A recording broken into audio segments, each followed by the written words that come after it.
ठाकुर जी वस्त्र देने वाले को क्या क्या देते हैं? सारूप्य मुक्ति प्रदान करते हैं, पहली बात। दूसरी बात, श्रियम च, ठाकुर जी श्री प्रदान करते हैं, खूब वैभव प्रदान करते हैं। श्रियम च परमाम लोके, और परमाम लोके मतलब मृत्यु के बाद परम गति होगी फिर, यदि किसी ने अपने संपूर्ण जीवन में ठाकुर जी को वस्त्र प्रदान किए। और बलई ऐश्वर्य, बल देंगे, ऐश्वर्य देंगे, स्मृति इंद्रिय, स्मृति तेज कर देंगे और इंद्रियों को बलवान रखेंगे। ये ठाकुर जी प्रदान करते हैं वस्त्र देने वालों को। जो ठाकुर जी को वस्त्र देते हैं, ठाकुर जी उनको ये सब प्रदान करते हैं। प्रत्येक भाव बताया। अभी दर्जी के पास जाएंगे, मतलब केवल कपड़ा देने वाले को इतना देते हैं, लेकिन कपड़े की पोशाक जो बनवा करके देता है उसको ठाकुर जी क्या देते हैं वो भी लिखा है यहां पर। ठाकुर जी गए दर्जी के पास, दर्जी के पास पहुंचे। दर्जी ये वही था राम अवतार का दर्जी। जब रामावतार हुआ तब राम जी के विवाह का समाचार सुनकर के एक दर्जी को ठाकुर जी की पोशाक सिलने के लिए बुलाया। पोशाक सिलने के लिए उसने कहा कि महाराज मुझे नाप लेना पड़ेगा, उनकी कमर कितनी है, उनकी छाती कितनी है, उनके भुजाएं कितनी है, तभी तो बनाऊंगा। और दर्जी तो इतना खुश, बोले कि इसी बहाने ठाकुर जी की पतली सी कमर का स्पर्श करूंगा, उनकी भुजाओं का स्पर्श कर लूंगा, उनकी वक्षस्थल का स्पर्श कर लूंगा। लेकिन रघुकुल कमल दिवाकर प्रभु श्री राम को स्पर्श करना साधारण बात नहीं है। सैनिकों ने तलवार निकाल ली, बोले दूर से ही नाप लेकर के जाओ, छूना नहीं ठाकुर जी को, और यदि तुम्हारी उंगली छुप गई तो वही उंगली काट दी जाएगी। तो दर्जी बेचारा रघुनाथ जी का नाप ले रहा है, लेकिन रो रहा है और बार बार रघुनाथ जी से कह रहा है हंस लो, आपको तो बहुत सुख मिल रहा है, दूर दूर से नाप ले, मैं भी आपकी पोशाक आड़ी मेढ़ी बनाऊंगा। ठाकुर जी बोले देख हमारे ब्याह को सवाल है, टेढ़ी मेढ़ी आड़ी पोशाक मत बनाइयो, बढ़िया पोशाक बनाइयो। अभी हम रघुकुल में उत्पन्न है ना, राजा महाराजा बन के आए तो थोड़ी ना एक मर्यादा है।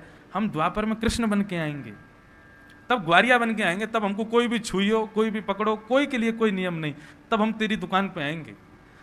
खूब रीझ रीझ के हमारी कमर को छू लियो, वक्षस्थल को छू लियो, हाथ को छू लियो, और हमारा कृपा प्रसाद है, तो को याद रहेगी कि तू रघुनाथ जी से भी मिल चुको है।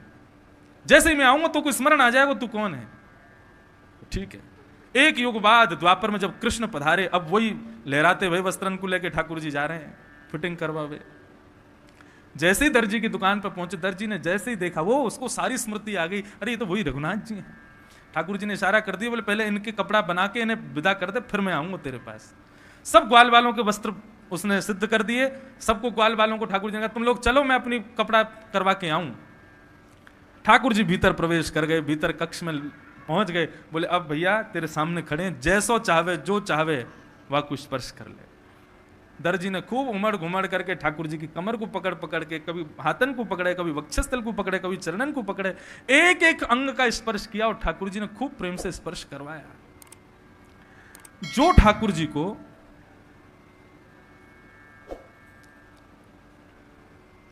पोशाक प्रदान करते हैं उसको ठाकुर जी क्या प्रदान करते हैं? तब यहां वर्णन आया है कि परम गति तो मिलती है, लेकिन श्रियम चान्वय वर्धिनिम, उसकी निरंतर श्री वृद्धि होती रहती है। जो वस्त्र देता है ठाकुर जी एक बार उसको श्री युक्त कर देते हैं, अब उसके बाद खर्च हो जाए तो फिर कोई बात नहीं है। लेकिन जो पोशाक ठाकुर जी को प्रदान करता है, बोले श्रियम चान्वय वर्धिनिम, उसकी निरंतर श्री जितना खर्च करेगा उतनी बढ़ती रहेगी। और अपने ठाकुर जी वैकुंठ का स्थान तो उसको प्रदान करते ही हैं। तो इस प्रकार से ठाकुर जी ने यहां पर पोशाक देने वालों का बताया, वरम दत्वा श्रियम चान्वय वर्धिनिम, तुम्हारी श्री निरंतर बढ़ती रहेगी, ऐसा उस दर्जी को वरदान दिया। आगे ठाकुर जी जैसे बढ़िया टिपटॉप वस्त्र हो गए तो सब ग्वाल बाल बोले लाला बिना माला के रूखो रूखो लग रहा हो, एक माला तो गले में होनी चाहिए। आज आप सब लोग तो गुरुदेव का पूजन कर रहे थे, मैं गुरुदेव को प्रणाम करके चला गया था। श्री वृंदावन धाम के संत महापुरुषों को प्रणाम करने, हमारे गायत्री गुरु हैं, उन्होंने ही मेरा यज्ञोपवीत किया, श्री मलुकपीठ वाले महाराज जी, उनको प्रणाम करने, हमको अध्ययन कराते हैं शिव प्रसाद गुरु जी के पास में। तो आज शिव गुरु जी उनके पास जब हम गए तो उन्होंने बड़ी अच्छी एक बात बताई, बहुत बढ़िया बात। कोई माला पहनावे तो उसको पहन के रखना चाहिए, उतारना नहीं चाहिए। थोड़ी देर तो उसका सम्मान करने के लिए पहनना चाहिए। हमने कहा क्यों गुरु जी? इतनी अच्छी बात बताई। बोले दुनिया में मार्केट में आदमी सारी दुकानों से अपने लिए सामग्री खरीदता है, लेकिन माला कभी अपने लिए नहीं खरीदता, माला दूसरे के लिए खरीदता है। माला एक ऐसी वस्तु है वो सदैव दूसरे के लिए खरीदी जाती है। तो इसलिए भैया कोई माला ला करके पहनावे तो उसका मान रखो। अपने लिए कौन माला खरीदता है कि मैं माला खरीद के पहन के घूमूंगा? कौन करता है ऐसा? माला सदैव दूसरे के लिए खरीदी जाती है। ब्याह में भी अगर मान लो कि दुल्हा दुल्हन ने खरीदी तो वो भी तो एक दूसरे के लिए खरीदते हैं, अपने लिए तो कोई नहीं खरीदता। इसलिए माला का सम्मान करो, पहनो। माला पहनाने वाले को भी ठाकुर जी सुख प्रदान करते हैं, उसको भी श्री देते हैं, बल देते हैं, सब कुछ प्रदान करते हैं। एक माली के पास में गए, ठाकुर जी ने जाकर के कहा माला दे दो। माली ने कहा कि फूल तो खत्म हो गए, सारे कंस के यज्ञ में लग गए। ठाकुर जी बोले अरे फूल हैं भीतर, जाओ माला बना के लाओ। बोले अरे मैंने तोड़े हैं अपने हाथों से, मुझे पता है नहीं है। ठाकुर जी बोले अच्छा ठीक है, हमारी सांत्वना के लिए एक बार जाके देखो तो सही। माली ने भीतर जाकर के देखा, पुष्प एक भी नहीं था। लेकिन विद्वान जन बताते हैं कि पुष्प के पौधे थे। उन पौधों ने मन में विचार किया कि आज तक हमने पुष्प प्रकट करके कंस की सेवा की, एक ऐसे व्यक्ति की सेवा की जो ठाकुर जी से बैर करता है। आज स्वयं ठाकुर जी चल करके आए हैं, यदि आज हमने अपने पुष्पों को प्रकट करके उनके गले का हार बनाना नहीं बनाया, हमारा जीवन धिक्कार है। तो पुष्प तो एक भी नहीं था, लेकिन जब ठाकुर जी आए हैं माला पहनने के लिए, ये बात सब पौधों को पता चली, तो ठाकुर जी की माला बनने के लिए समस्त पौधों ने अपने ऊपर पुष्पों को प्रकट कर लिया है। माली जाकर के हैरान हो गया, बोले यहां तो फूल थे ही नहीं, कहां से आ गए? बोले अब तुम देरी मत करो, माला बनाओ। माला बना करके ठाकुर जी को पधराई है। ऐसी सुंदर माला ठाकुर जी ने धारण की है। माला पहन करके लाल जी आगे को बढ़े।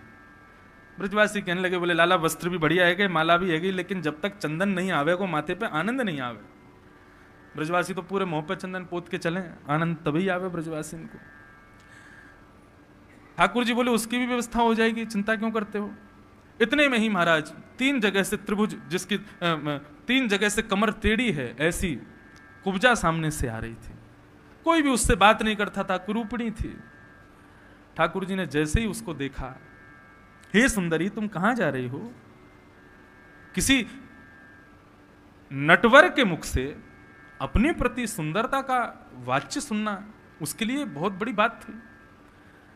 उसने पीछे मुड़ करके देखा, बोला किसी और को बुलाया हुआ। वो चलने लगी। ठाकुर जी बोले कहां जा रही हो? मैंने तुमको बुलाया। अरे सुंदरी तुम कहां जा रही हो? सुंदरी शब्द सुनकर के कहा, आपने मुझे सुंदरी कहा? बोले हाँ, हमने आपको सुंदरी कहा। सुंदरी शब्द सुनकर के उसको इतनी प्रसन्नता हुई, आज तक मथुरा में किसी ने उससे 2 बातें भी नहीं की थी, और आज आप सुंदरी कह रहे हो। उसने कहा मेरे हाथ में ये चंदन लगा है, ये महाराज कंस के लिए घिसा है, लेकिन मेरी इच्छा हो रही है कि मैं आपके मस्तक पर इस चंदन को लेपित करूं, अंकित करूं।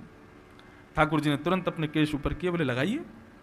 कुब्जा ने अपने हाथ से ठाकुर जी के मस्तक पर चंदन लगाया। मस्तक पर चंदन लगाते ही अब इसको चंदन अर्पित करने वाले को ठाकुर जी क्या देते हैं ये बताना तो जरूरी है नहीं। क्या देते हैं? सौंदर्यम। जो ठाकुर जी को खूब सुंदर चंदन लगा करके देता है, केवल शारीरिक सौंदर्य नहीं देते, रूप का सौंदर्य नहीं देते, मनसा वाचा, मन भी सुंदर बना देते हैं। उसको सब में सुंदरता दिखाई देगी। उसका यौवन भी सुंदर बना देते हैं, उसकी वाणी भी सुंदर बनाते हैं, जो ठाकुर जी को चंदन घिस करके अर्पित करता है। डिब्बी वाला चंदन नहीं। आजकल लोग क्या करते हैं, डिब्बी में चंदन बना बनाया आ जाता है सालों पुराना, उसमें पानी घोल करके ठाकुर जी को लगा देते हैं। नहीं, स्वयं परिश्रम करो, केसर लाओ मैगी वाली, चंदन का बढ़िया चंदन का वो छोटी सी लकड़ी वो लेके आओ मैगी वाली, और फिर घिसो, हाथ से घिसने बैठो, घिस के फिर ठाकुर जी को लगाओ, तब मिलेगा सौंदर्य। सोचो कि बस ये डिब्बी वाला चंदन लगा दें और ठाकुर जी जीवन पर्यंत के लिए बोरो प्लस लगा देंगे या कुछ सुंदरता आपको दे देंगे, जो भी क्रीम सुंदर बनाती हो। नहीं, ठाकुर जी मानसिक सौंदर्य, नेत्रों से सब सुंदर दिखाई देगा, ऐसा सौंदर्य प्रदान करेंगे। लेकिन उसके लिए चंदन घिस के लगाओ ठाकुर जी को। ठाकुर जी ने सौंदर्य प्रदान किया और उसके बाद क्या कहा? बोले ब्रजम गत्वा, तुम ब्रजम जाओ, ब्रज जाओ और ब्रज जाकर के श्री किशोरी जी की शरण ले लो। अब कंस की सेवा करने की कोई जरूरत नहीं है, चलिए गए। इस प्रकार से वस्त्र, पोशाक, माला और चंदन, ये 4 चीज जो ठाकुर जी को अर्पित करता है। इति तस्मै वरम दत्वा श्रियं चान्वयवर्धिनीं वलमायुर्यशः कान्तिं निर्जगां सहाग्रजः। ठाकुर जी उसको वर प्रदान करते हैं, श्री देते हैं। निरंतर बढ़ने वाली श्री देते हैं, बल देते हैं, आयु देते हैं, यश देते हैं, कांति देते हैं, और जीवन अंत के बाद में अपना निज वैकुंठ धाम प्रदान करते हैं। इसलिए पंच वस्तु ठाकुर जी को अर्पित करो। वस्त्र, पोशाक, माला और चंदन, ये 4 चीजें ठाकुर जी को देनी चाहिए। ठाकुर जी अपना पूर्ण श्रृंगार कराते हुए महाराज धनुर्यज्ञ में पहुंचे हैं। धनुर्यज्ञ में पहुंचे, कुबलिया पीड़ हाथी खड़ा था। कुबलिया पीड़ हाथी को ठाकुर जी ने सूंड पकड़ करके आकाश में घुमाया और जमीन पर फेंक दिया, मर गया। सामने धनुष रखा है। धनुष भंजन के लिए जाने लगे तो ठाकुर जी बलराम जी से बोले पिछले अवतार में हमने धनुष तोड़ दिया था, इस बार आप तोड़ दो, आप भी अपना ऐश्वर्य दिखाओ। बलराम जी बोले लाला तू ही तोड़ दे। बोले क्यों, आपको क्यों नहीं तोड़ना? बोले तू बहुत चतुर है, पिछले अवतार में धनुष तोड़वे पे बहू मिल रही तो लपक के खुद ने तोड़ दिया, और आज धनुष तोड़वे पर राक्षस मारना पड़ेगा तो मैं तोड़ूंगा, तू ही तोड़। और धीरे से कहा कि बहुत दिन से मुरली हाथ में देखिए, धनुष बाण देखो ही ना है। मानो बलराम जी के भीतर लक्ष्मणत्व आ गया, लक्ष्मण वाला भाव आ गया। बोले एक बार रघुनाथ जी के रूप में दर्शन कराओ ना। इतने में ठाकुर जी पहुंचे, धनुर्यज्ञ में धनुष उठाया और महाराज प्रत्यंचा लेकर के 1 बार 2 बार लग दूर बैठे बलराम जी घुटने टेक करके बैठे हैं, प्रणाम कर रहे हैं। जय हो मेरे रघुनाथ जी, बारंबार प्रणाम करूं आपको, कृष्ण भये रघुनाथ। रघुनाथ जी मानो रघुनाथ खड़े हैं, ऐसा दर्शन हो रहा है ठाकुर जी का। तीसरी प्रत्यंचा जैसी चढ़ाई, बीच में से धनुष भंजन हो गया, आकाश में बादल गरजने लगे, पृथ्वी डामाडोल होने लगी, शिव धनुष तोड़ दिया। ठाकुर जी रणभूमि में प्रवेश कर रहे हैं, और रणभूमि में प्रवेश कर रहे हैं, वहां बैठे हुए समस्त मथुरा वासियों को ठाकुर जी अलग अलग रूप में दिखाई दे रहे हैं। मल्लानाम अशनिर्निनाम नरवर स्त्रीणाम स्मरो मूर्तिमान गोपानां स्वजनो सतां क्षितिभुजां सास्ता स्वपित्रो शिशु मृत्युर्भोजपतिर्विराट विदुषां तत्त्वं परम योगिनां वृष्णीनां परदेवतेति विदितो रंगम गतः साग्रज। अपने अग्रज भ्राता बलराम के साथ ठाकुर जी प्रवेश कर रहे हैं। सबको ठाकुर जी अलग अलग दिख रहे हैं। बड़े बड़े मल्लों को ठाकुर जी पहलवान के रूप में दिख रहे हैं। स्त्रीणाम स्मरो मूर्तिमान, स्त्रियों को ठाकुर जी साक्षात अपने प्रियतम के रूप में दिखाई दे रहे हैं। गोपानाम स्वजनों सताम, छोटे छोटे गोप ग्वालों को ठाकुर जी अपने मित्र के रूप में दिखाई दे रहे हैं। बिना आयु वाले, जो बहुत आयु वाले वृद्ध हैं, उनको ठाकुर जी अपने शिशु के रूप में दिखाई दे रहे हैं। नन्हे नन्हे हमारे कोई नाती पोता आए हों, ऐसे दिखाई दे रहे हैं। मृत्युर्भोज पतिर्विराज विदुषाम, साक्षात कंस को ठाकुर जी मृत्यु के रूप में दिखाई दे रहे हैं। तत्वम परम योगी नाम, योगियों को ठाकुर जी परम तत्व के रूप में दिखाई दे रहे हैं। वृष्णी नाम परदेव तेत विदितो, वृष्णी वंशियों को ठाकुर जी साक्षात देव के रूप में दिखाई दे रहे हैं। रंगम गतः साग्रज, रणभूमि में ठाकुर जी अपने अग्रज के साथ प्रवेश कर रहे हैं।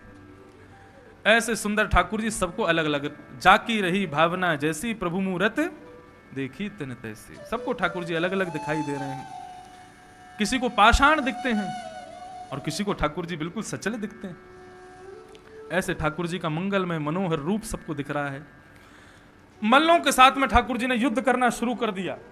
एक एक मुष्टिक प्रहार में ही महाराज स्टेडियम पार मल्ल बाहर जाके गिरते, सीधा छक्का ही मारते ठाकुर जी। बलराम जी की जब बारी आती तो महाराज एक मुष्टिक मारते तो वहीं गड़ जाते मल्ल भीतर। ऐसा अद्भुत ठाकुर जी ने पहलवानी का प्रदर्शन किया। मथुरा वासी अपने अपने स्थानों पर खड़े होकर के जोर जोर से करताल बजा रहे हैं, जय जयकार कर रहे हैं। महाराज कंस तिरछी नजर से देखता, मेरे शत्रु की प्रशंसा कर रहे हो, तो सब चुप होकर बैठ जाते। सबको जब मारने लगे तब महाराज कंस खड़े होकर के चिल्लाने लगे, कहां है महामंत्री सेनापति, इनको दोनों को पकड़ लो, बंदी बना लो। लेकिन महामंत्री सेनापति आदि ये सब ठाकुर जी के पक्षधर बन चुके थे। अरे कंस, उसके पास कौन रहना चाहेगा? उसके पास ना सुख है, ना शांति है, ना समृद्धि है, कुछ नहीं है।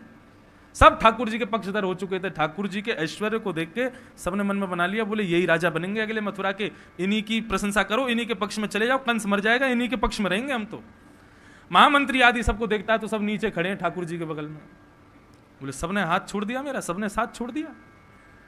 ठाकुर जी बोले सबने साथ नहीं, अब हम हाथ पकड़ेंगे आपका। एक छलांग में ही 50 सीढ़ी ऊपर कंस के पास पहुंच गए ठाकुर जी।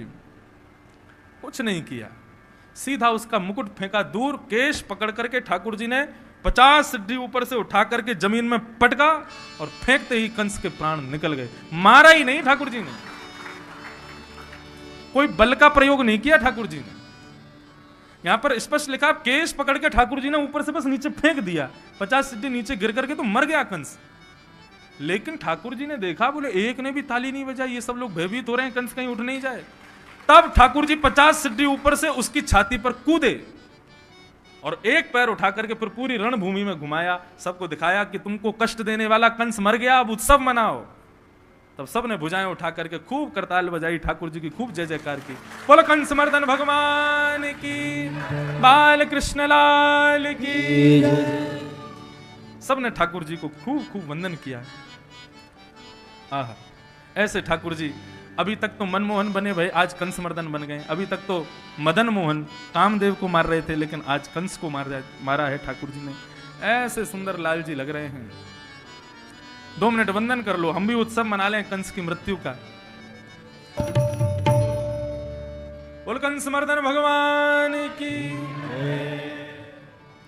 ठाकुर जी ने कंस वध किया, जो सबके दुख का हरण करे, जो सबकी शांति का हरण करे, जो सबकी समृद्धियों का हरण करे, ऐसे कंस का वध किया। बंधु, कंस का वध करना साधारण बात नहीं है। मैंने कल भी बताया था, ये इंद्र के भी वज्र से नहीं मर रहे थे। आकाश मार्ग में खड़े हुए देवताओं ने ठाकुर जी को प्रणाम किया, वंदन किया, कंस को मारा। और मथुरा का राज्यपद ठाकुर जी ने उग्रसेन को प्रदान किया। बंधुओं, एक बात आपको बताएं, हमारे राधा रमन लाल, हमारे ठाकुर जी राजा बने ही नहीं। द्वारिका में भी राजा धीराज उनको प्रेमवश कहते हैं लोग, लेकिन द्वारिका के भी राजा उग्रसेन ही थे। ठाकुर जी ने राज पदवी को स्वीकार नहीं किया। जो पदवियों को स्वीकार करने में बहुत जिनकी इच्छा रहती है कि हमको कोई श्रेष्ठ पदवी मिले, ये बंद कर दो ये बात। जिनको बहुत इच्छा रहती है हमको कोई श्रेष्ठ पदवी मिले, सब जगह हमारा नाम हो, लोग जामें तो खड़े हो जाएं, ऐसे पदवी वालों को या तो पदवी ही मिलती है, पदवी वालों को ठाकुर जी नहीं मिलते। ठाकुर जी ने स्वयं राज पदवी का त्याग किया, उग्रसेन को राजा बनाया, कारावास में गए, कारागृह में गए, और 11 वर्ष 56 दिन बाद वसुदेव देवकी को ठाकुर जी ने दर्शन दिया, उनको दर्शन दिया। देवकी ने ठाकुर जी को अपने हृदय से लगाया, खूब प्रेम किया। देवकी कृष्ण के इस मिलन को देख करके समस्त ग्वाल बाल ठाकुर जी की मित्र मंडली नंद बाबा से कहती, बाबा चलें हम, लाला तो अब नाए जावेगो, अपनी मैया को छोड़ के कैसे जावेगो, अब हमको चलना चाहिए। और नंद बाबा समस्त ब्रजवासी वहां से ग्वाल बाल सब प्रस्थान कर गए वृंदावन को।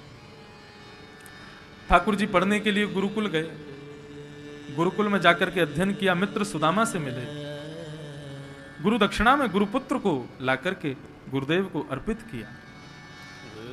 अध्ययन करके ठाकुर जी लौट करके आए हैं। स्मरण आता है वृंदावन का, याद आती है ठाकुर जी को श्रीधाम वृंदावन की, और वृंदावन का स्मरण करके अपने कक्ष के खिड़की में खड़े होकर के ठाकुर जी वृंदावन को जाने वाले मार्ग को देखते रहते हैं,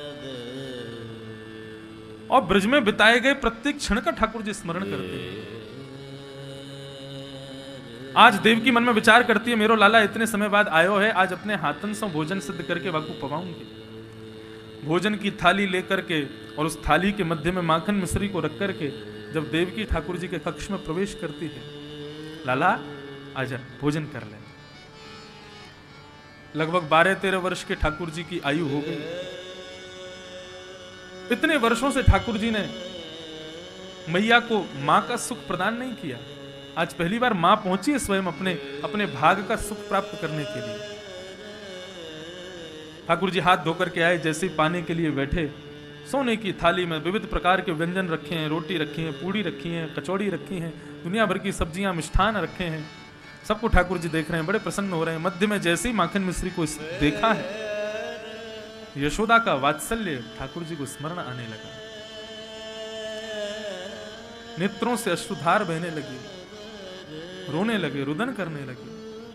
ठाकुर जी को रोता देख बलराम जी रोने लगे, बलराम जी को रोता देख यशोदा रोने लगी, श्री देवकी मैया रोने लगी, और वहां जो भी आ रहा है सब रुदन कर रहे हैं। ठाकुर जी इतने दुखी क्यों हैं? वसुदेव जी ने जाकर के भगवान के मित्र उद्धव से कहा, उद्धव आपके मित्र हैं, आप ही जाकर के इनको समझाओ। इस प्रकार से देवकी के सामने ब्रज की स्मृति लाएंगे, बार बार यशोदा को याद करेंगे, अरे देवकी भी तो मां है, उसको कैसा लगेगा? तुम जाकर के उनको समझाओ। उद्धव भगवान के पास पहुंचा है। कौन है उद्धव?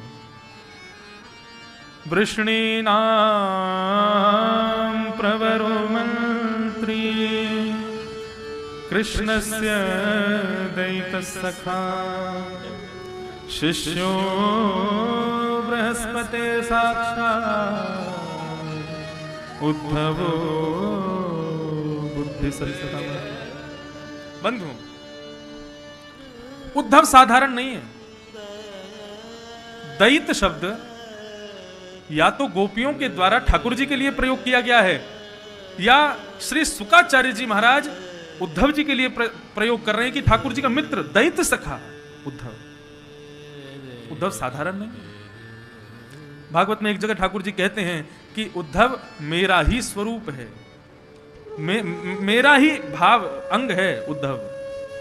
यदि मैं नहीं हूं, उद्धव बैठा है, तो मेरी अनुपस्थिति मत समझिएगा, यही समझना मैं बैठा हूं वहां पर, उद्धव है। आज भी बद्रिकाश्रम में 6 महीने के लिए जब कपाट बंद होते हैं, तब पांडुकेश्वर में उद्धव जी की उत्सव मूर्ति आती है, और उन्हीं को बद्रीनाथ भगवान के भाव से पूजा जाता है 6 महीने के लिए। भगवान के 2 मित्र हैं, उद्धव और अर्जुन। ये दोनों मित्र भी हैं और ठाकुर जी के शिष्य भी हैं। श्रीमद् भागवत में उद्धव कृष्ण संवाद आता है, तब शिष्यत्व ग्रहण करता है उद्धव, ठाकुर जी के सामने बैठ करके एक एक प्रसंग को सुनता है। उद्धव जो है ठाकुर जी का अत्यंत प्रिय सखा है। एक बार को ये बात कह दी जाए तो इसमें कोई अतिशयोक्ति नहीं है, अर्जुन से ज्यादा ठाकुर जी प्रेम करते हैं उद्धव को। संपूर्ण वृष्णि वंश को श्राप लगा, लेकिन उद्धव को श्राप नहीं लगा। संपूर्ण यदुवंशियों को श्राप लगा, उद्धव भी तो यदुवंशी है, पर उसको श्राप क्यों नहीं लगा? रहस्यात्मक कथा है ठाकुर जी की। जब संपूर्ण यदुवंश को श्राप लगा कि इस बालक के शांब के गर्भ से लोह पिंड जन्म लेगा, जिससे तुम्हारा संपूर्ण यदुवंश नाश हो जाएगा, सब बालक दौड़े दौड़े उग्रसेन राजा के पास गए और जाकर के अपनी सारी बात बताई, तो उग्रसेन ने लोह पिंड घिसवा करके समुद्र में फेंकवा दिया। लेकिन समुद्र कुछ भी स्वीकार नहीं करता, लहरों ने समूचा जो लोह पिंड घिस के डाला सब किनारे कर दिया, वही एरका नाम की घास बन गया। यहां यदुवंशी चिंतित बैठे और सबने स्वधर्मा सभा में ठाकुर जी के सामने प्रस्ताव रखा। यदुवंशियों को श्राप लगा है कन्हैया, और आप हमारे स्वामी हैं, आप हमारी रक्षा करो। इस भयावह श्राप से हमारी रक्षा कीजिए कन्हैया। ठाकुर जी बहुत देर तक तो सिर पे हाथ रख के बैठे रहे, सोचने लगे कैसे करें कैसे करें। संत महात्माओं ने श्राप दिया, ब्राह्मणों ने श्राप दिया है, मैं कुछ नहीं कर सकता इसमें। यदुवंशी रुदन करने लगे, बोले हम आपके खानदान के सदस्य हैं ठाकुर जी, हमारी रक्षा करना आपका दायित्व है, आप हमारी रक्षा करो। ठाकुर जी बोले एक युक्ति आई है मेरे मन में। उद्धव भी बैठा वहीं पर, और ठाकुर जी कहते हैं हमारे सौराष्ट्र में, द्वारिका सौराष्ट्र है, हमारे सौराष्ट्र में एक भगवान शिव का एक अलौकिक मंदिर है, उसका नाम है सोमनाथ। ऐसा सुनने में आता है कथा में कि दक्ष प्रजापति, उन्होंने चंद्रमा को शाप दिया कि तुम अपने रूप से विहीन हो जाओ, क्योंकि प्रजापति ने अपनी समस्त बेटियों का ब्याह चंद्रमा के साथ में किया। लेकिन चंद्रमा रोहिणी से ही ज्यादा प्रेम करते हैं। बाकी की बेटियों ने जाकर के दक्ष प्रजापति से शिकायत कर दी, बोले कि हमसे प्यार नहीं करते, हमसे प्रेम ही नहीं करते, हमसे कोई मतलब ही नहीं रखते। तो चंद्रमा के इस व्यवहार पर दक्ष प्रजापति ने उनको शाप दे दिया, तुम अपने रूप से विहीन हो जाओगे। चंद्रमा ने कहा ससुर जी आपने मुझे शाप तो दे दिया, रूप से विहीन हो जाऊंगा, लेकिन यदि मैं अदृश्य हो गया तो आपकी बेटियां विधवा हो जाएंगी। दक्ष बोले ये तो मैंने सोचा ही नहीं था। तब चंद्रमा ने जाकर के देवताओं से प्रश्न किया क्या करें। तब समस्त देवताओं ने उनको प्रत्युत्तर में कहा, चंद्रमा तुम जाकर के भगवान शिव का यज्ञ करो, वे ही एकमात्र संहार के देव हैं, वो चाहे तो संहार को टाल सकते हैं। ये कथा कौन सुना रहे हैं? भगवान कृष्ण सुना रहे हैं यदुवंशियों को। तो बोले तब चंद्रमा ने जाकर के समुद्र के किनारे खड़े होकर के सोम भगवान का भगवान शिव का यज्ञ किया, ध्यान किया, तपस्या की। भगवान शिव प्रसन्न हो गए। प्रसन्न होकर के चंद्रमा से कहा, चंद्रमा क्या वरदान चाहते हो? बोले कि हम अपने रूप से विहीन हो रहे हैं हर दिन, ये शाप हमारा बदल दीजिए। शंकर जी बोले शाप को नहीं टाल सकता मैं, लेकिन वरदान दे सकता हूं। क्या? बोले जिस दिन तुम अपने रूप से विहीन हो जाओगे उसके अगले दिन से ही फिर से अपने रूप में आना प्रविष्ट हो जाएगा, फिर से अपने रूप में आना शुरू कर दोगे। ये क्रम तुम्हारा बना रहेगा। तुम 15 दिन अपने शाप में रहोगे, 15 दिन मेरे वरदान में रहोगे। तब चंद्रमा ने शंकर जी को प्रणाम किया और वहां पर शंकर जी का अलौकिक मंदिर सोमनाथ विराजमान हुआ। तो ये कथा कौन सुना रहे हैं? भगवान कृष्ण सुना रहे हैं यदुवंशियों को कि ऐसे शंकर जी का स्थान है हमारे सौराष्ट्र में, वो शाप को बदल सकते हैं। आप लोग तैयारी करो, हम लोग सोमनाथ जाएंगे, ब्राह्मणों को दान देंगे और वहां जाकर के शंकर जी की अर्चना करेंगे, पूजा करेंगे और उससे हमारा शाप टल जाएगा। सब यदुवंशियों ने प्रणाम किया, खुश हो गए सब, ठाकुर जी को बार बार वंदन करने लगे। बोले आपने महाराज हमारे, हम क्या बताएं, आपने जो किया है हमारे लिए वो हम बता नहीं सकते। सब यदुवंशी प्रसन्न होकर के जाने की तैयारी कर रहे हैं। सब उठ करके सुधर्मा सभा से ठाकुर जी को प्रणाम करके जा रहे हैं। उद्धव बैठा कोने में ठाकुर जी को देख रहा है। ठाकुर जी कहते हैं उद्धव क्या देख रहे हो? बोले मैं ये देख रहा हूं आपकी चतुराई की पराकाष्ठा कितनी है, मैं ये देख रहा हूं इतनी देर से। बोले चतुराई की पराकाष्ठा? बोले गजराज तारो तेने आवने को जावने को खावने पकावने को मीराबाई तारी है, तुलसी नरसिंह मेहता को तारो वैदन सुनावने को, ऐसे ऐसे लोगों को तार दिया, लेकिन अपने यदुवंशियों को तारने की बात आई तो जाने क्या क्या पाठ पढ़ाने लग रहे हो। सोमनाथ जाना पड़ेगा, वहां जाना पड़ेगा, वहां करना पड़ेगा, तब जाकर के शाप पूरा हटेगा। अरे तो मैंने क्या गलत कहा? शाप लगा है, मुझे भी तो लगा है। बोले वो सब तो ठीक है प्रभु, आपकी बात मैं मान ले रहा हूं, लेकिन मैं इतना पूछना चाहता हूं, ये शाप सूतक पातक सोबर और पाप पुण्य आदि ये सब किसने बनाया इनको? भगवान बोले विधाता ने बनाया, ब्रह्मा ने बनाया। बोले ब्रह्मा ने इन सबको बनाया तो इन सब का लागू होने का स्थान कहां है? बोले ब्रह्मा की पृथ्वी, ब्रह्मा की पृथ्वी पर ये सब कुछ लागू होते हैं, सूतक पातक और शाप आदि ये सब जितने भी दोष बनाए हैं सब ब्रह्मा ने अपनी पृथ्वी के लिए बनाए हैं। ब्रह्मा ने अपनी बनाई पृथ्वी के लिए इनको निर्माण किया, लेकिन जो भूमि विश्वकर्मा ने बनाई है वहां पर सूतक पातक और शाप प्रवेश नहीं करता। ठाकुर जी आपकी द्वारिका जो है ये ब्रह्मा के द्वारा बनाई गई नहीं है, ये चिन्मय भूमि है, यहां पर किसी भी प्रकार का शाप प्रवेश नहीं कर सकता। भले ही संतों ने कहा होगा कि भाई शाप देते हैं, लेकिन ये चिन्मय भूमि है, यहां पर शाप लगता ही नहीं है किसी को। आप जबरदस्ती समस्त यदुवंशियों को समुद्र पार करवा के ब्रह्मा की भूमि सोमनाथ लेके जा रहे हो ताकि सबको शाप लग जाए। असली बात तो ये है। ठाकुर जी उठ करके गए, उद्धव का मुंह बंद कर दिया, बोले चुपचाप बैठा रहे यहीं पे, बोलने की जरूरत नहीं है, और सुन तुम नहीं जाओगे, तुम यहीं रहोगे। इसलिए उद्धव को शाप नहीं लगा, समस्त यदुवंश को शाप लगा। भगवान कहते हैं, बोले उद्धव इन यदुवंशियों के पास खुद का क्या है? कुछ भी नहीं। बल मैंने प्रदान किया, ऐश्वर्य मैंने प्रदान किया, श्री मैंने प्रदान की, ये सब कुछ मेरे श्रम का खा रहे हैं। कल को मेरी लीला संवरण करने का समय आ जाएगा, मैं अपनी लीला पूरी करके वैकुंठ विराजमान हो जाऊंगा। यदि इन लोगों को जीवित छोड़ जाऊंगा तो मेरे द्वारा दिया गया बल, श्री, वैभव, ऐश्वर्य सबका दुरुपयोग करके मैं भूमि का भार हल्का करने आया, इन लोगों को छोड़ करके भूमि का भार बढ़ा दूंगा। इसलिए मैं इनको संतों से शापित करवा करके अपने साथ ले जा रहा हूं। लेकिन उद्धव तुम नहीं जाओगे। उद्धव ने चरण पकड़ लिए, प्रभु मैं चलूंगा आपके साथ में सोमनाथ यज्ञ के लिए।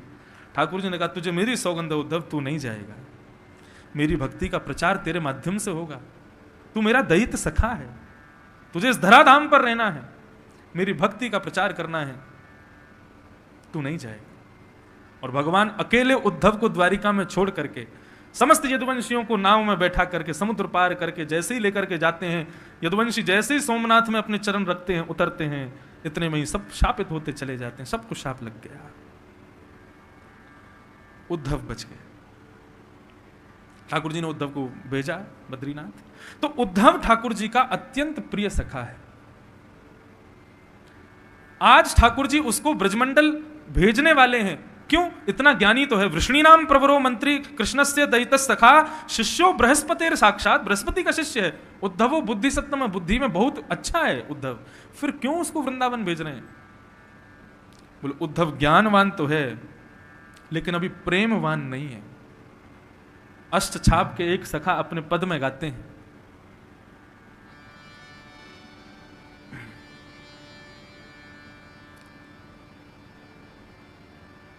प्रियतम प्रीत ही सौंपई है। ठाकुर जी कैसे मिलते हैं? प्रियतम प्रीत ही सौंपई हैं। उनको आप ज्ञान मार्ग पर चल करके पालोगे, नहीं हो पाएगा संभव। उद्धव बहुत ज्ञानी हैं लेकिन ज्ञान के मार्ग पर चल करके ठाकुर जी की प्राप्ति असंभव है। इसलिए ठाकुर जी कह रहे हैं आगे की लीला में उद्धव मेरे साथ रहेगा। इसको ज्ञान के साथ साथ प्रेम युक्त करवाना बहुत जरूरी है। इसलिए ठाकुर जी उद्धव को वृंदावन भेज रहे हैं। प्रियतम प्रीत ही सौंपे हैं, प्रियतम प्रीत ही सौंपे हैं, प्रियतम प्रीत ही सौंपे हैं, प्रियतम प्रीत ही सौंपे हैं, प्रियतम प्रीत ही सौंपे हैं, प्रियतम प्रीत ही सौंपे हैं, प्रियतम प्रीत ही सौंपे हैं, प्रियतम प्रीत ही सौंपे हैं, प्रियतम प्रीत ही सौंपे हैं, प्रियतम प्रीत ही सौंपे हैं, प्रियतम प्रीत ही सौंपे हैं, प्रियतम प्रीत ही। कैसे मिलते हैं ठाकुर जी? वो भाव यद्यपि रूप गुणशील सुधरता, यद्यपि रूप शील सुधरता, यद्यपि रूप गुणशील सुधरता, यद्यपि रूप भले ही आप रूपवान हो, भले ही आप शीलवान हो, गुणवान हो, खूब सुधरे हुए हो, लेकिन ठाकुर जी को चाहो इन बातों से आप उनको पटा लो। तो गोविंद स्वामी कह रहे हैं इन बातन नारी झई है प्रियतम, इन बातन नारी झई है प्रियतम, इन बातन नारी झई है प्रियतम, इन बातन ना। तो फिर कैसे मिलेंगे? प्रियतम प्रीत ही सौंपे, प्रियतम प्रीत ही सौंपे, प्रियतम प्रीत ही सौंपे, प्रियतम प्रीत ही। इन पदों बंधुओं, प्रियतम इन पदन सो ही पई है। आप ज्यादा चटकीले मटकीले भजन गाओगे ठाकुर जी को, वो इतने प्रिय नहीं होते। प्रियतम इन पदन सो ही पई हैं। ये सूरदास आदि जितने भी अष्ट सखा हुए, वो जब पद गाते थे ना, ठाकुर जी मंदिर छोड़ के आ जाते थे सुनने के लिए। इतने प्रसन्न हो जाते थे, आनंदित हो जाते थे। मुझे आपका नहीं पता, मैं कथा स्वांतः सुखाय तुलसी रघुनाथ गाता। तुलसीदास जी ने पूरे विश्व के सुख का भाव करके मानस नहीं लिखी, अपने सुख के लिए लिखी। वक्ता अपने सुख के लिए कथा करे, श्रोताओं को सुख अपने आप मिलेगा उससे, और मुझे सुख इन पदों में मिलता है। अपनी बात की पुष्टि करने के लिए मैं पद गाता हूं, पद ढूंढता हूं कोई किस किस सखा ने कैसे कैसे पद गाए हैं। अरे सखा साधारण नहीं है, मीराबाई साधारण नहीं है। इन्होंने इस कलिका बंधुओं, सतयुग, त्रेता, द्वापर, इन तीनों से ज्यादा श्रेष्ठ है कलयुग। क्यों? सतयुग में एक आध बार प्रकट हो गए, त्रेता में एक आध बार प्रकट हो गए, द्वापर में एक आध बार प्रकट हो गए ठाकुर जी, लेकिन कलिकाल में भक्ति शतक आया था। 100 वर्ष तक केवल भक्त हुए थे इस भूमि पर। ठाकुर जी कितनी बार प्रकट हो गए। वृंदावन में राधा रमन लाल प्रकट हो गए, राधा वल्लभ लाल प्रकट हो गए, वृंदावन बिहारी लाल प्रकट हो गए। उस भक्ति शतक में स्वामी श्री हरिदास जी महाराज, श्री हरिवंश महाप्रभु क्या गाते थे? इन पदों को ही गाते थे। अब कब आएगा वो दिन जब हमारे हृदय को ठाकुर प्रकट होएगा? जब इन पदों को गाओगे तब प्रकट होंगे। कैसे रिझाना है ठाकुर जी को? प्रियतम प्रीत ही सौंपे, प्रियतम प्रीत ही सौंपे। श्री गिरधर लाल की।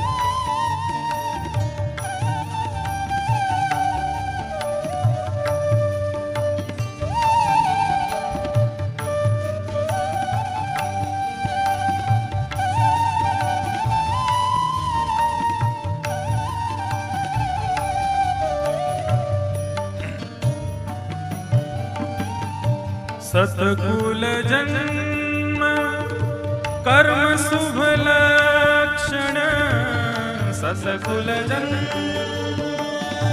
कर्म शुभ लक्षण, सतकुल जन्म कर्म शुभ लक्षण, सतकुल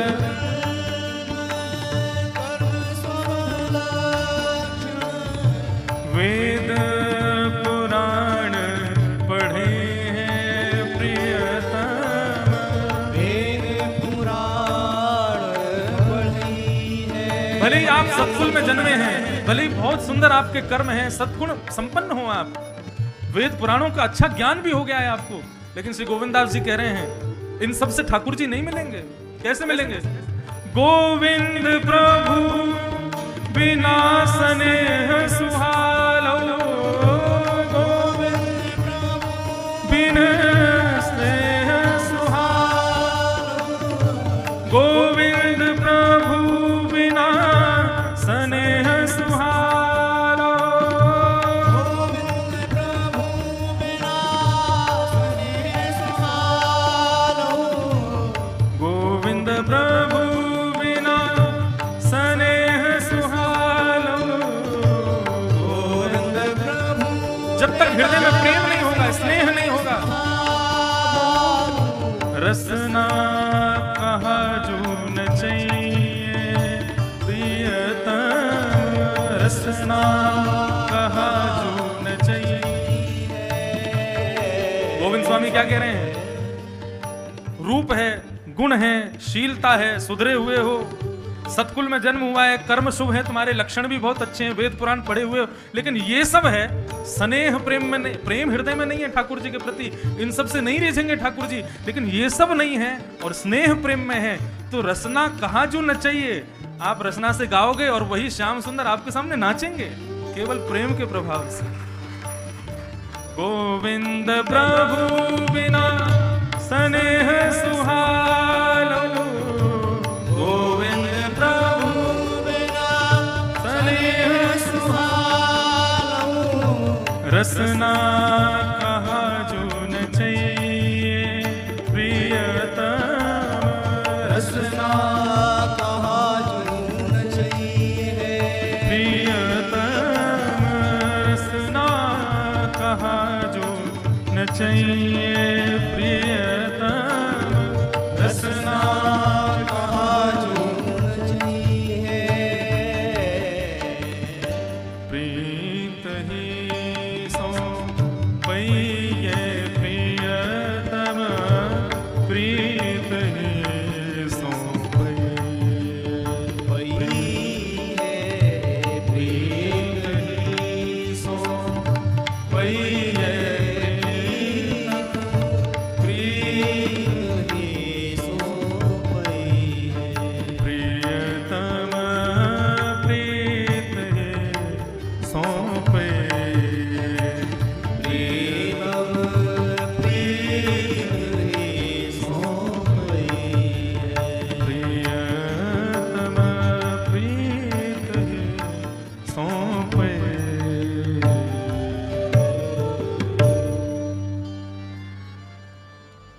हो हृदय में, प्रेम हो हृदय में, तभी ठाकुर जी मिलते हैं। और उद्धव के अंदर सब कुछ है लेकिन प्रीति नहीं है, अभी प्रेम नहीं है। ठाकुर जी ने प्रियतम को उद्धव को भेजा है। गच्छोद्धव ब्रजम सौम्य पित्तोर्णो प्रीतिमावह। उद्धव ब्रज जाओ और ब्रज जाकर के मेरा समाचार, मेरा पत्र उन समस्त ब्रजवासी प्रियतमों को सुना करके आओ।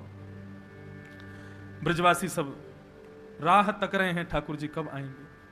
रोज आकर के बैठ जाते हैं, कन्हैया आज आवेगो, आज आवेगो, लेकिन शाम हो जाती है, ठाकुर जी नहीं आते। आज समस्त ब्रजवासियों ने देखा कि एक रथ दौड़ता हुआ आ रहा है मथुरा की ओर से, सबने जाकर के रथ को घेर लिया। तभी रथ के भीतर से निकले श्री उद्धव जी महाराज। उद्धव जी महाराज को देख करके समस्त ब्रजवासी दुखी हो गए।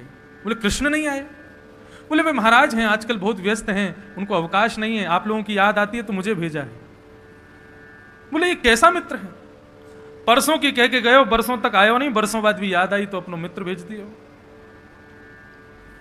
कहा करना हो भैया तुम्हारो बताओ। बोले हमको यशोदा मैया आदि सबसे मिलना है, दर्शन करना है। नंदग्रह पहुंचे उद्धव। यशोदा जी की मनोदशा देख करके उद्धव जी भूल गए समय का भान। ठाकुर जी से कह के गए शाम को आ जाऊंगा, लेकिन यहां तो यशोदा जी के मनोभाव को देख रहे हैं, कैसा वात्सल्य। ठाकुर जी नहीं है वहां पर, लेकिन यशोदा ऐसा व्यवहार कर रही है मानो ठाकुर जी वहीं हैं। और उद्धव को भी लगता है कि हाँ, यशोदा जी के भाव से कि हाँ ठाकुर जी यहीं होंगे। कभी दही मथने बैठ जाती है, अपने लाला को नवनीत खवाऊंगी, पुरानो मक्खन ना खावे, बासो मक्खन ना खावे, नयो नयो मक्खन चाहिए रोज। कभी लाला के लिए थाली लगा रही हैं, कभी लाला के वस्त्र निकाल रही हैं, कभी ठाकुर जी के लिए जल उष्ण कर रही हैं स्नान कराने के लिए। ये सब दशाएं देख रहा है उद्धव। नंद बाबा ने आकर के उद्धव को संभाला, समझाया। उद्धव जी ने कहा मुझे गोपांगनाओं का दर्शन करना है। समस्त गोपियां, श्री राधा रानी, बोले सब पीछे वन में बैठी हैं। उद्धव जी वन में गए, समस्त गोपियां बैठी हैं, आपस में चर्चा कर रही हैं, अपने अपने हृदय के भाव, अपने अपने स्वप्नों की चर्चा कर रही हैं। हमारे स्वप्न में कन्हैया आए ऐसो कियो, हमारे स्वप्न में कन्हैया आए ऐसो कियो। सब गोपियां अपने स्वप्नों की चर्चा कर रही हैं। एक गोपी ने किशोरी जी से कहा, किशोरी जी आप भी अपना स्वप्न बताओ ना। किशोरी जी कह रही हैं, बोले तुम सब सोते हो तब तुमको स्वप्न आता है, लेकिन कन्हैया जा दिन से व्रत छोड़ के गए हो, मेरी तो नींद भी वही के संग चली गई। नींद आवे ही ना है तो स्वप्न देखूं कैसे, तुमको बताऊं कैसे। गोपियों के इस मनोभाव को उद्धव जी दूर खड़े होकर के सुन रहे हैं। तभी उड़ता हुआ भौरा उन गोपियों के मध्य में पहुंचता है। उड़ते हुए भौरे को एक गोपी ने देखा, दूसरी गोपी ने दूर खड़े हुए उद्धव को देखा। उद्धव के मुकुट में मोर पीछ लगा के भेजा था ठाकुर जी ने, मोर पंख और काली कमली पहना के ठाकुर जी ने भेजा। गोपियां समझ गईं कि ये जरूर ठाकुर जी ने भेजा है, अपना कोई संदेश लेकर के ठाकुर जी का आया है।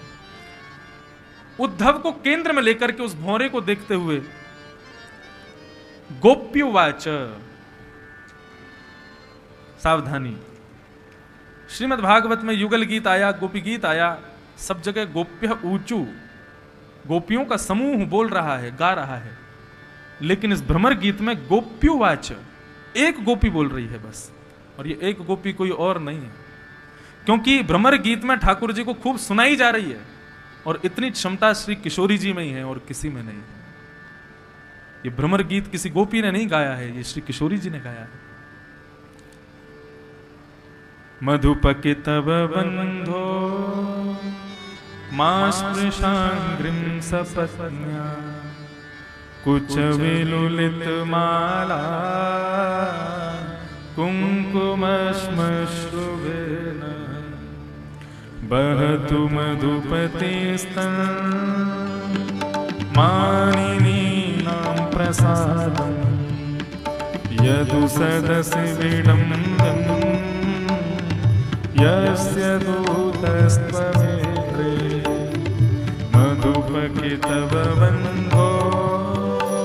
अरे भोरे क्यों आया है यहाँ पर?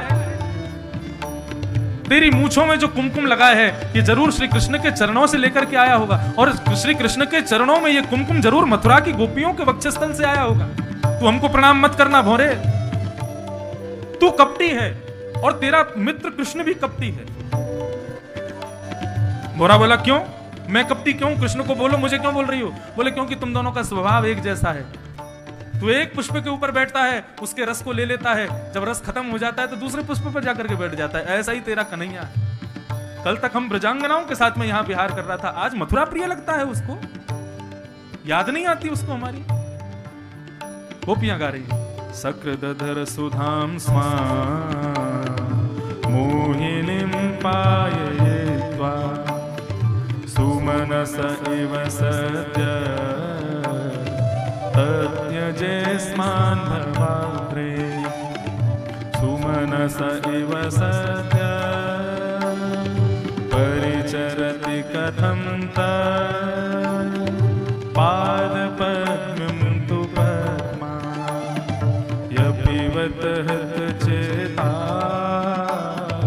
उत्तम श्लोकदर्पै मधुपकितववल्भो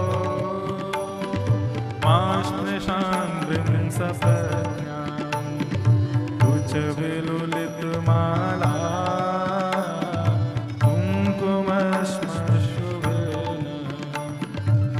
किमिह बहुषडङ्गे कायसि त्वद्यदूना मधिपतिमगृहाणा अग्रतो न पुराणं विजयसख सखीना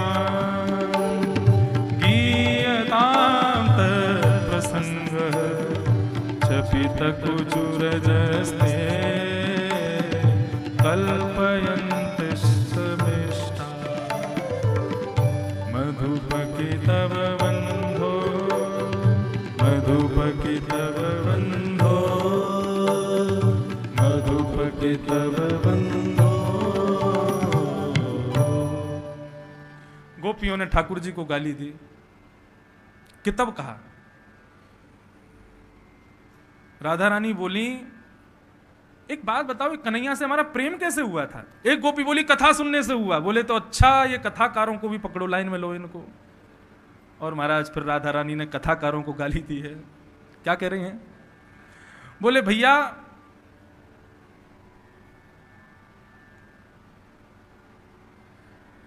ये जितने भी कथाकार हैं ना, इनको ठाकुर जी ने घूस दे रखी है। कैसी? बोले कि तुम लोग जा जा करके घर घर में घुस घुस करके ऐसी मेरी बढ़िया बढ़िया मीठी मीठी कथा सुना करके श्रोताओं को मेरे प्रेम में विभोर कर दो, पागल कर दो। इसके बदले समस्त वक्ताओं को मैं मुक्ति दे दूंगा। अरे ताली काय को बजा रहे हो? कोई यहाँ पे गोपियां कह रही हैं, बोले कि इन वक्ताओं को दूर दूर के पकड़ो जिन्होंने कृष्ण प्रेम हमारे भीतर प्रकट किया है।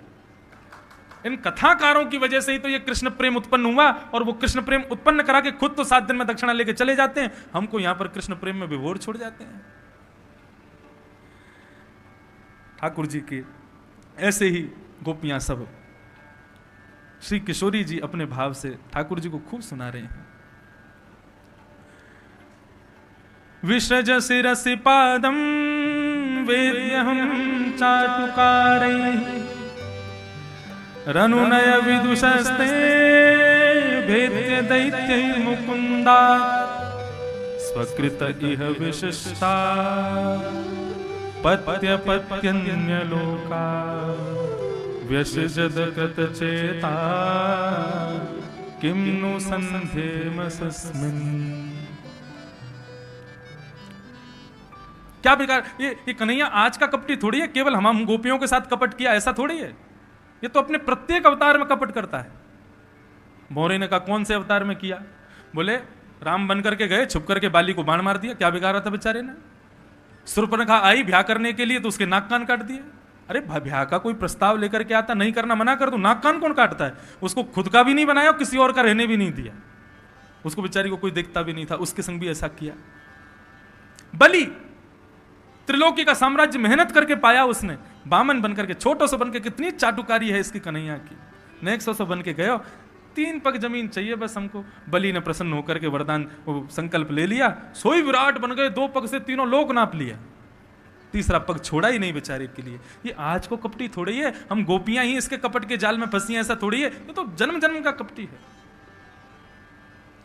इस प्रकार समस्त गोपियां श्री किशोरी जी ठाकुर जी को, ये जो भ्रमर गीत है, इसको व्याज स्तुति कहते हैं।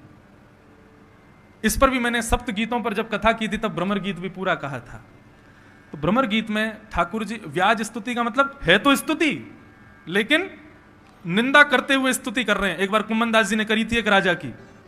एक राजा पीछे पड़ गया, उनके बोले मुझे भैरव राग सुनाओ, भैरव राग सुनाओ, भैरव राग सुनाओ। कुम्मन दास जी बोले ये राग राग नहीं है, राजाओं के लिए नहीं गाते, हम ठाकुर जी के लिए गाते हैं। बोले नहीं मुझे तो सुननी है। पीछे पड़ गया, रोज अपने सैनिक सिपाही भेज दे। कुम्मन दास जी बोले आज याकू भैरव राग ही सुना के आऊंगा। राग सुनाने गए फतेहपुर सीकरी। राजा के यहां जाकर के राजा ने अपने सब बड़े बड़े मित्र बुला रखे। तो बोले ऐसा गायक नहीं सुना होगा आपने, ऐसा स्वर नहीं सुना होगा, देखो मैंने बुलाया इनको गोवर्धन से।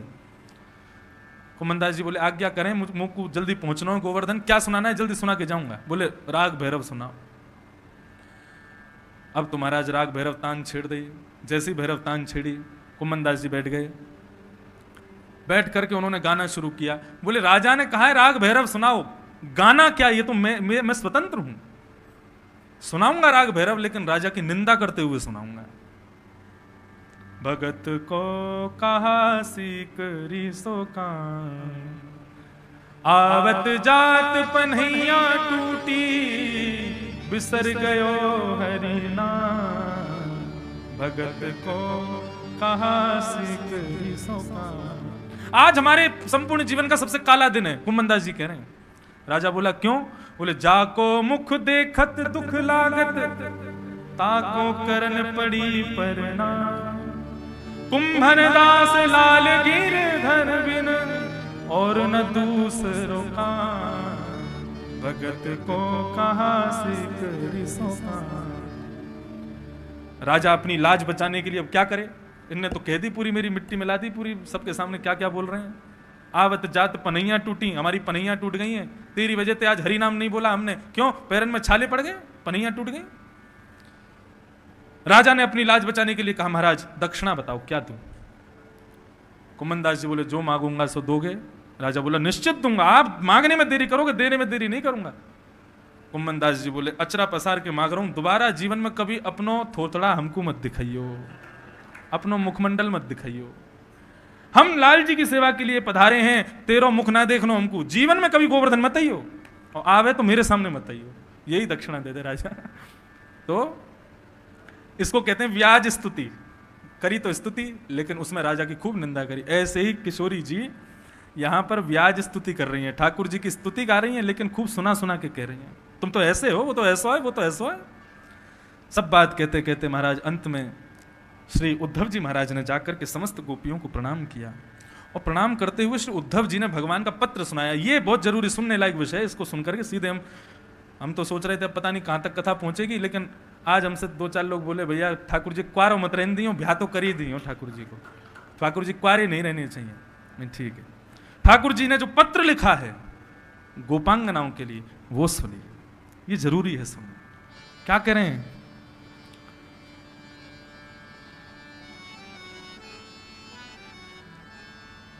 भवती नाम वियोगों में नहीं सर्वात्मना क्वचित्, यथा भूतानि भूतेषु खंबायग्नि जलम मही।